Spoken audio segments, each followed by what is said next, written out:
In 1963, racing officials in New Hampshire stormed into a Chevrolet garage and seized an engine. What shocked people was not that it had been caught cheating, nor that it was tied to anything illegal like drugs, but simply because it was considered too powerful to exist. This marked the downfall of the legendary 409W engine, a masterpiece that Chevrolet was forced to bury.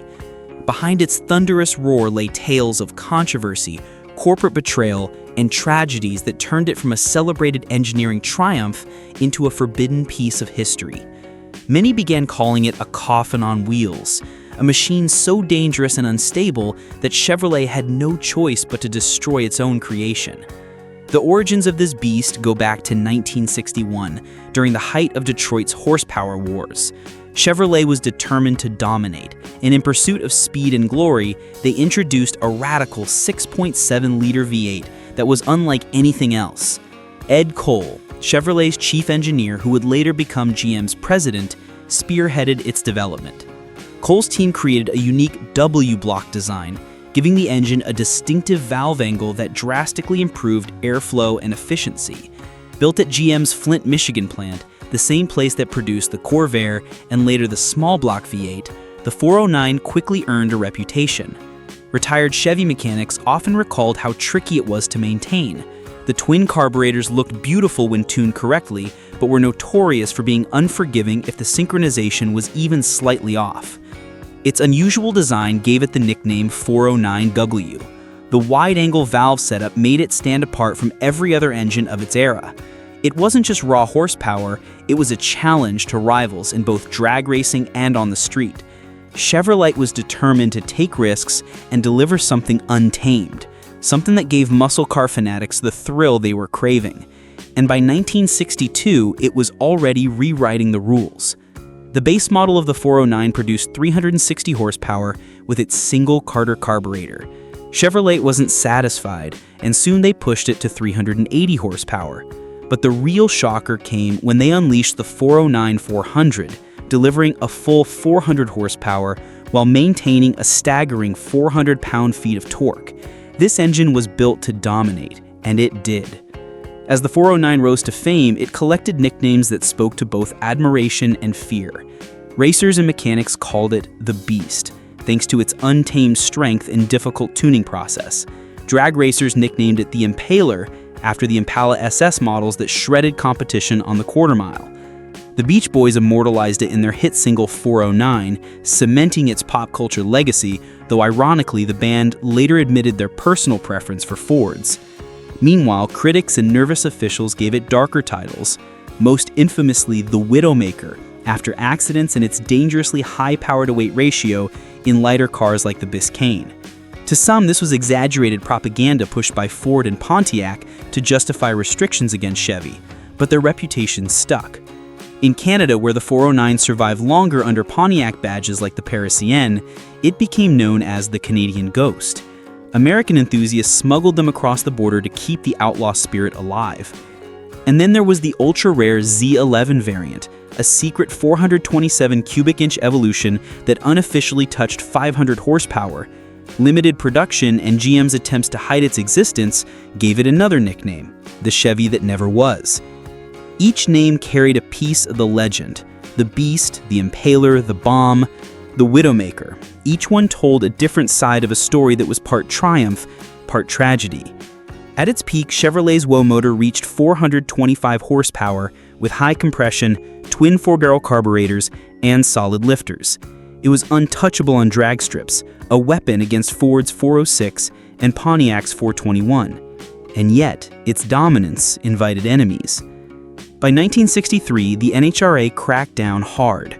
New rules changes slapped Chevrolet cars with outrageous weight penalties, carburetor restrictions, and disqualifications for what many believed were fabricated infractions.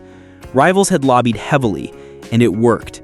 Chevy's Thompson team was even banned from the U.S. Nationals over cylinder heads many swore were legal. The message was clear: the 409 had to go. But the downfall wasn't just about rules. The sheer force of the engine was unforgiving in the hands of inexperienced drivers.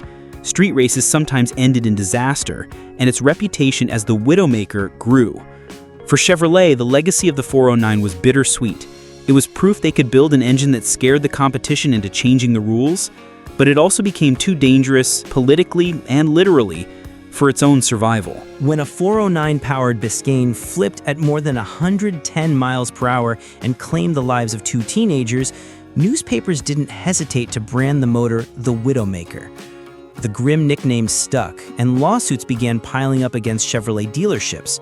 A year later, in 1964, tragedy struck again when amateur driver Jim Clark lost control of his 409 Impala during a qualifying run, slamming into a crowd.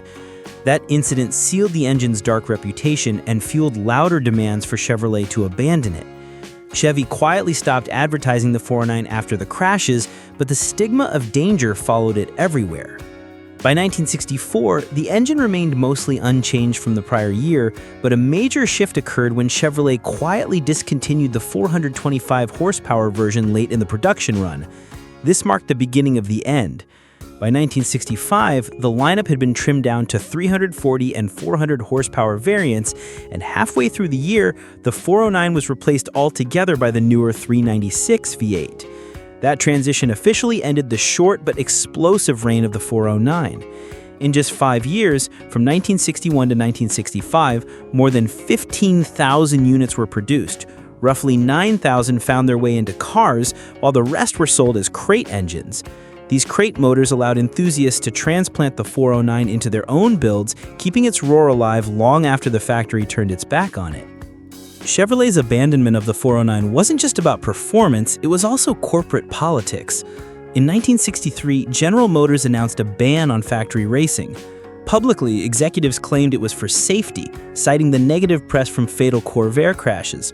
Privately, insiders admitted it was to sidestep antitrust lawsuits and avoid fueling competition with Ford and Chrysler.